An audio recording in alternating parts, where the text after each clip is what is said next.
তাহলে এই ভিডিওতে কথা হবে 8000 mAh এর ব্যাটারি যুক্ত সবচাইতে স্লিমেস্ট ডিভাইস নিয়ে। আমরা কথা বলছি টেকনো পোভা কার্ভ 2 নিয়ে।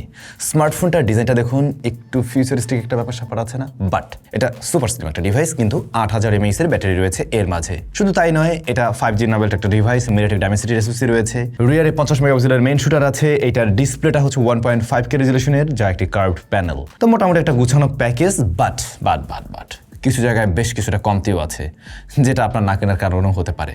সো স্টে টিউন, চলুন সম্পূর্ণ বিষয়টা নিয়ে আলোচনা করা যাক। প্রথমত স্মার্টফোনটার ডিজাইনটা আসলেই ফিউচারিস্টিক একটা ডিজাইন। আমার কাছে পার্সোনালি ডিজাইন ভালোই লেগেছে। রিয়ার প্যানেলের ক্যামেরা মডিউলটা বিশেষ করে এটা একটা রোবোটিক টাইপের একটা ভাইব ক্রিয়েট করে। এই ব্যাকশেলটা প্লাস্টিক দিয়েই তৈরি, তবে বেশ পাতলা টাইপের প্লাস্টিকই হবে, এবং এটা দেখতে যতটা প্রিমিয়াম ফিল দিচ্ছে, আপনি যখন এটার উপরে এই সমস্ত এরিয়াতে এই যে একটু চাপ দেবেন, দেখবেন জায়গাটা একটু ডেবে যাচ্ছে। তো এই বিষয়টা আপনাকে আবার একটা সস্তা চিপ টাইপের একটা ফিল দেবে, যে জিনিসটাই আমার আবার পছন্দ হয় নাই। রিয়ার প্যানেলটা কার্ভ হওয়াতে ফোনটা হাতে নিয়ে বেশ ভালো একটা ফিল আসে। আপনি এক হাতে খুব সুন্দর একটা গ্রিপ পাবেন, যেহেতু সামনে ডিসপ্লেও কার্ভ, রিয়ার প্যানেল থেকেও কার্ভড, আবার ফোনটা সুপার স্লিম। এর থিকনেস অনলি 7.4 মিলিমিটার, এবং ওজনের দিক থেকেও 195 গ্রামের মধ্যেই রেখেছে 8000 mAh এর বিশাল বড় ব্যাটারি দেওয়ার পরেও। সো আপনি এক হাতে নিয়ে খুব সহজেই এটা ব্যবহার করতে পারবেন। কিন্তু আইপি রেটিংয়ে বর্তমান সময় অনুযায়ী একটু পিছিয়ে থাকে। আইপি রেটিং রয়েছে IP64, হালকা স্প্ল্যাশ প্রুফ বলতে পারেন। আর এর ডিসপ্লেকে প্রোটেকশন করছে Corning Gorilla glass 7i। So মোটামুটি ওকে আছে, জাস্ট রিয়ার প্যানেলের এই ব্যাপারটা ভালো লাগেনি। না, এটাতে আলাদা করে মেমোরি কার্ড ব্যবহার করার সুযোগ পাচ্ছেন না, 3.5 মিলিমিটার হেডফোন জ্যাকটাও নেই। এই দুটা জিনিসের কমতি আছে, মাথায় রাখতে পারেন। এই স্মার্টফোনের অন্যতম ভালো লাগার জায়গা, আমার পার্সোনালি ভালো লাগছে যেটা, সেটা হলো ডিসপ্লেটা। এটার ডিসপ্লের সাইজ 6.78 ইঞ্চ। এটা মূলত একটা কার্ভড প্যানেল। পার্সোনালি আমি কার্ভড ডিসপ্লের ফ্যান, এবং এটার কার্ভটা অনেক বেশি যেমন না, বাট যতটুকু আছে তাতে করে মিসটাচ জনিত সমস্যায় পড়তে হয় নাই। কিন্তু চিন বেজেল দেখুন, একদম সুপার সিমেট্রিক্যাল প্লাস যথেষ্ট ন্যারো। এটা যে প্রাইস পয়েন্টের ডিভাইস, সেই জায়গা থেকে ডিসপ্লেটা আশা করছি সবারই ভালো লাগবে অ্যাজ অফিসিয়াল ডিভাইস। 36,999 টাকায় ডিসপ্লেটা ভালো লাগার জায়গায় থাকবে। 144 হার্জ পর্যন্ত আপনারা হাই রিফ্রেশ রেট পাবেন। মোস্টলি ম্যাক্সিমাম অ্যাপের ক্ষেত্রে 120 হার্জের ক্ষেত্রেই আপনারা দেখবেন, তবে কিছু অ্যাপ 144 হার্জ পর্যন্ত সাপোর্ট নিবে। আর PWM ডিমিংও হাই রয়েছে 2304। অন্যদিকে 4500 নিটস পর্যন্ত পিক ব্রাইটনেস দিতে পারে এই ডিসপ্লেটাই। আপনি ইনডোর আউটডোর ডিরেক্ট সানলাইটেও স্ট্রাগল ফ্রি ব্যবহার করতে পারবেন। আর যেটা শুরুতেই বলছিলাম, Corning Gorilla glass 7i protection করছে, প্লাস এটার রেজলিউশন হচ্ছে কি 1.5K। ডিসপ্লেটা মোটামুটি সব দিক থেকে ব্যালেন্স করছে, বেশ পপ টাইপের কালার দেয়, মানে একদম একুরেট না, একটু ভাইব্রেন্ট করে কালার দেয়। এর ফলে যারা মাল্টিমিডিয়া কনজাম্পশন করেন তাদের কাছে বেশি ভালো লাগার কথা। প্লাস গেমিং টাইমে বলেন, ভিডিও দেখা থেকে শুরু করে যে কোনো কিছুতেই দেখতে আই ক্যাচি লাগে, ভালো লাগে আর কি। টাচ রেসপন্স নিয়ে কোনো প্রবলেম আমরা ফেস করিনি, আর ব্রাইটনেসের ব্যাপারটা তো বললামই। সো ডিসপ্লে পাস করছে সুন্দরভাবে। এবার যদি চলে আসি পারফরমেন্সে, স্মার্টফোনটা out of the box run করছে কিন্তু iOS 16 বেসড অন Android 16। আর এতে SoC হিসেবে রয়েছে মিডিয়াটেক ডাইমেনসিটি 7100, UFS 2.2 হলে গিয়ে স্টোরেজ টাইপ। 37,000 টাকা যখন একটা ফোন কিনছে, সে অফিসিয়াল হোক আনঅফিসিয়াল হোক, গ্রে যাই হোক, আমরা আসলে UFS 2.2 এই জায়গা থেকে এক্সপেক্ট করি না, আরও বেটার কিছু এক্সপেক্ট করি, অ্যাটলিস্ট 3.1 উপরে গেলে আরও ভালো। সো এই জায়গায় স্মার্টফোনটার কমতি আছে। আবার র্যাম টাইপ ভালো দিয়ে ফেলছে, LPDDR5X। অন্যদিকে ওরা দুইটা মেজর আপডেট দিচ্ছে এই ফোনে, 3 বছরের সিকিউরিটি প্যাচ দিচ্ছে। এখন এইটা আরেক বছর করে এগিয়ে যেত যদি দুই জায়গায়, তাহলে ভালো হইতো আর কি, 3 বছরের মেজর আপডেট থাকলে। এনিওয়ে, এই SoCটা আসলে কেমন? এই SoCটাও বলতে পারেন একটা মিড রেঞ্জ প্রাইস পয়েন্টের বেসিক SoCর মতোই। এর আগেও বোধহয় কোনো একটা স্মার্টফোনে আমরা ব্যবহার করেছি। ডে টু ডে লাইফের কাজগুলো খুব সুন্দরভাবে হ্যান্ডেল করতে পারছে, যেহেতু র্যাম 8GB আছে এখানে এবং 256GB স্টোরেজ আছে। বাই দ্য ওয়ে, এই 256 পর্যন্তই কিন্তু আপনাকে লকড থাকতে হবে, আপনি এর চাইতে বাড়াতে পারবেন না, কারণ মেমোরি কার্ড ব্যবহার করা যাচ্ছে না, এটা মাথায় রাখবেন। এখন ডে টু ডে লাইফের পারফরমেন্স তো অবশ্যই ভালো, যেটা বললাম আপনাকে, তখন মোটেই মনে হবে না যে আপনি আসলে মিড রেঞ্জ বাজেটের ফোন ব্যবহার করছেন না। তাছাড়া ওদের UI একটা গ্লাসি টাইপের একটা ভাইব দিয়েছে, যেটা কোন জায়গা থেকে ইন্সপায়ার্ড আপনারা জানেন, বাট ভালো লাগতেছে পার্সোনালি।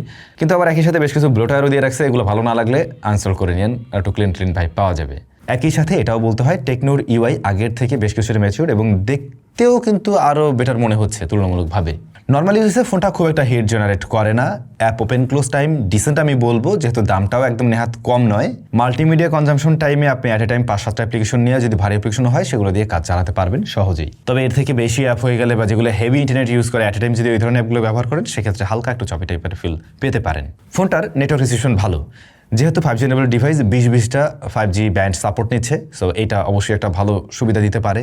বাংলাদেশে আস্তে আস্তে 5G দিকে যাচ্ছে, সো ফিউচার প্রুফ বলতে পারেন। যারা গেমিং টেমিং করার প্ল্যান করছেন, হ্যাঁ পাবজি, ফ্রি ফায়ার, সিওডির মতো গেমগুলোতে প্লে করা যাবে। পাবজির ক্ষেত্রে আপনারা সর্বোচ্চ HDR আলট্রাতে প্লে করতে পারবেন, বাট রিকমেন্ড করছি না, ব্যালেন্স নিয়ে খেলেন, সেক্ষেত্রে আর একটু বেটার আউটপুট পাবেন, মানে লোয়ার সেটিংসে। ফ্রি ফায়ারের ক্ষেত্রেও আমি বলবো না একদম হাইয়েস্ট সেটিংসে আসলে লং টাইম খেলার জন্য, কারণ খেলা যাবে হ্যাঁ, বাট লং টাইমে গেলে পরে ওই পারফরমেন্সে কিছুটা ড্রপ লক্ষ্য করা যায়। একদম পিক পারফরমেন্সটা ধরে রাখতে পারে না, অ্যাকশন মুভমেন্টে গেলে তখন কিছুটা ফ্রেম রেট ওঠানামা করে এবং স্ট্যাটার লাইকের দেখাও আসে। সো একটু লোয়ার সেটিংসে খেললে আপনার প্রত্যেকটা গেমেই মোটামুটি আশানুরূপ রেজাল্ট পাবেন। কিন্তু যদি এমন প্ল্যান থাকে আমি এটা দিয়ে আসলে গেম প্লে করার টাইমে রেকর্ডিং অন করে নিয়ে আমি গেম টেম করবো, সেই কাজটা করলে কিন্তু উনি বান্দা কায়দা দিবে আর কি, সেক্ষেত্রে খুব একটা ভালো আউটপুট পাবেন না। কল অফ ডিউটি মোবাইলের ক্ষেত্রে আমরা আরো বেটার রেজাল্ট পেয়েছি, ওইটা বেশ স্মুথ রেজাল্ট দিচ্ছে স্মার্টফোনটিতে। তাছাড়া এই ডিসপ্লেটা একটু কালার বুস্ট করে প্রেজেন্ট করে যেটা বলছিলাম, এর ফলে দেখতে মোটামুটি ভালোই লাগে আর কি। কিন্তু দুঃখজনক হলেও সত্যি,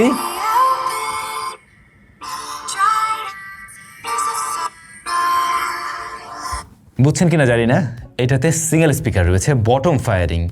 ভাই এই ব্যাপারটা কোনোভাবেই গেল না। এটা যে প্রাইস সেগমেন্টের ডিভাইস বা স্মার্টফোনটার অনুন্নতিক যেভাবে ব্যালেন্স করার ট্রাই করছে, সেই হিসাবে স্টেরিও স্পিকার মাস্ট থাকা উচিত ছিল। এইটা আর একটা কমতির কারণ আপনি মাথায় রাখতে পারেন। আচ্ছা, এবার যদি চলে আসি এই স্মার্টফোনের অন্যতম ভালো জায়গায়, সেটা হচ্ছে ব্যাটারি। এই ফোনটা যথেষ্ট স্লিম রেখেও ওরা 8000 mAh এর ব্যাটারি দিয়েছে, মানে এটা খুবই ভালো একটা জায়গা অবশ্যই। এবং 45 ওয়াটের চার্জিং সিস্টেম রয়েছে, বাইপাস চার্জিং টেকনোলজির সাপোর্ট নেয়। এই ফোন অনায়াসে যদি নর্মালি ইউজার হয় প্রায় 1.5 দিন প্লাস আর কি টাইম ব্যবহার করতে পারবে।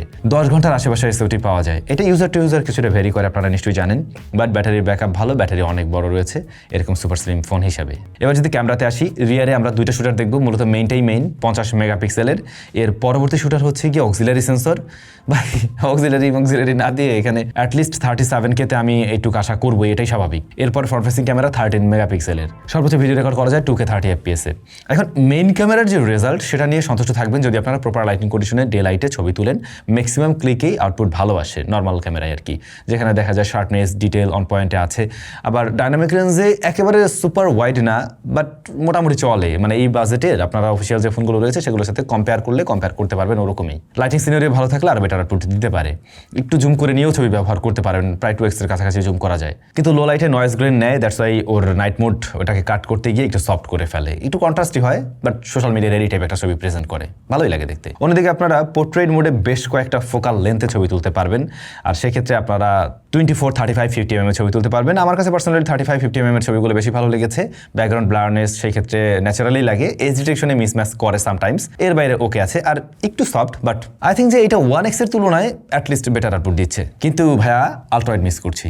ফ্রন্ট ফেসিং ক্যামেরা আসলে আপনারা এখানেও সোশ্যাল মিডিয়ায় রেডি টাইপের ছবি দেখবেন, স্ক্রিনে হালকা গ্লোয়িং লক্ষ্য করা যায়, একটু ব্রাইট করার প্রবণতাও আছে। কিন্তু ডাইনামিক রেঞ্জ মেইন ক্যামেরাটা যতটা বেটার রেজাল্ট করছে, সেই তুলনায় এটা কিছুটা পিছিয়ে পড়ে ইনডোর আউটডোর বোথ কন্ডিশনে। ভিডিওর কথা বলছিলাম 2K 30 FPS, ভিডিওটা আর একটু বেটার আমি আশা করছিলাম এর থেকে, জিটারিং অ্যান্ড এক্সপোজার ইস্যু আছে কিছুটা। সুতরাং যা দাঁড়ালো, ক্যামেরাতে টেলিফটো না থাকলেও অ্যাটলিস্ট আলট্রাওয়াইড থাকা অবশ্যই উচিত ছিল।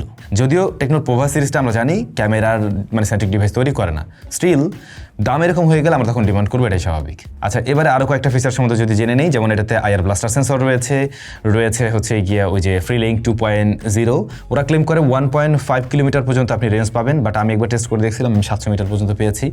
তো এইটা একদম মানে পুরো ফাঁকা মাঠে হলে পেতে পারেন, এছাড়া পাবেন না, এরকম শিওর থাকেন। আর এটাতে কিন্তু ডুয়াল এনহান্স সিগন্যাল চিপসেট রয়েছে, মানে এই ফোনটাতে মোট 3টা চিপসেট রয়েছে। হ্যাঁ, একটা হলো গিয়ে মেইন SoC Dimensity 7100, এর বাইরে আরও 2টা চিপ রয়েছে। তো ওগুলোর মধ্যে একটা হচ্ছে G1 আর একটা হলো AC1।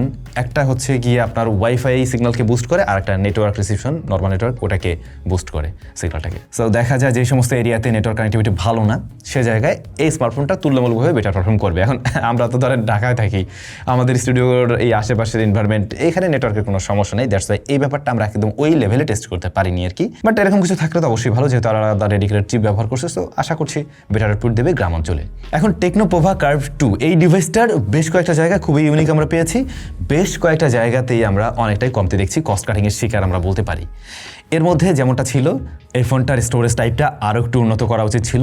তারপরে অবশ্যই ক্যামেরাতে আলট্রাওয়াইড থাকাটা জরুরি ছিল, আর স্টেরিও স্পিকারটা আমি মিস করছি। এই 3টা জিনিস আমি বলবো মাস্ট, মানে এই জায়গাগুলোতে মাস্ট ইমপ্রুভমেন্টের দরকার ছিল। এর বাইরে ভালো জায়গার মধ্যে স্মার্টফোনটার ডিজাইনটা যদিও টোটালি সাবজেক্টিভ, বাট পার্সোনালি আমার কাছে ভালো লেগেছে, এবং এত স্লিম রেখে 8000 mAh এর ব্যাটারির ব্যাপারটা এটাও দুর্দান্ত ছিল। ডিসপ্লেটা খুবই সুন্দর অ্যান্ড ভালো কোয়ালিটির, আর নর্মালি পারফরমেন্স ব্যালেন্স একটা জায়গায় আছে। এখন আপনাদের কাছে কি মনে হয় এই যে জায়গাগুলো ছিল 37,000 টাকাতে কিনতে গিয়ে এগুলো কি কম্প্রোমাইজ করবেন? যদি কম্প্রোমাইজ করে বাকি জিনিসগুলো ভালো লাগে দেন ডিসিশন তো আপনি নিতেই পারেন নেওয়ার মতো। বাট যদি ওইগুলো আপনার মেইন প্রায়োরিটির মধ্যে থেকে থাকতো তাহলে আপনি অন্য কোনো অপশন নিশ্চয়ই যাবেন। আপনাদের কাছে কেমন লাগলো কমেন্ট করে জানাবেন। দেখা হচ্ছে নতুন ভিডিওতে।